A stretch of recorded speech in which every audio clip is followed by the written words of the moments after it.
Preliminary data from the University of Michigan shows consumer sentiment, or how people feel about the economy, declined for a second straight month. And it all comes as January saw a decline in spending, which has some economists warning the U.S. could face a possible recession.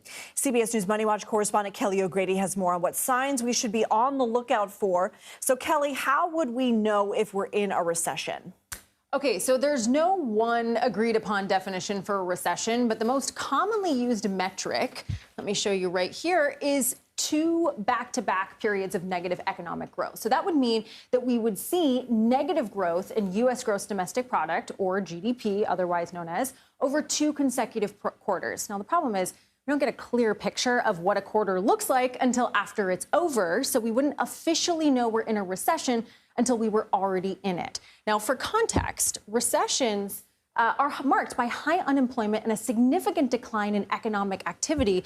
And in fact, there have been 14 recessions since the Great Depression in 1929, the most recent of which was the COVID-19 recession in 2020. It only lasted about 2 months, though.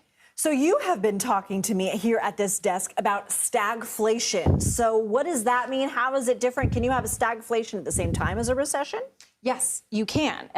In fact, stagflation is considered worse than a normal recession. It's a kind of recession because it's harder to remedy. So it combines that decline in economic activity that I just mentioned and high unemployment with elevated inflation. Now, the U.S. has only had stagflation once in the 70s. We saw a number of complicating factors, including 2 oil shocks, which caused a rapid increase in prices. Now, a good way to think about stagflation is an economic balancing problem. So let's say you've got high inflation, as was the case in 2022.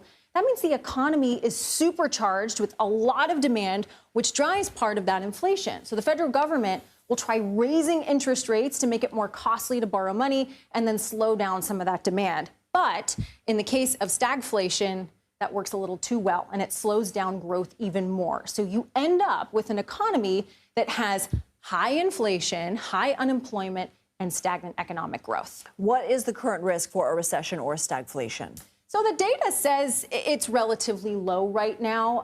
Our unemployment rate and some of these other economic metrics that you see here, these are still strong, which means that the economy isn't showing significant signs of a slowdown yet.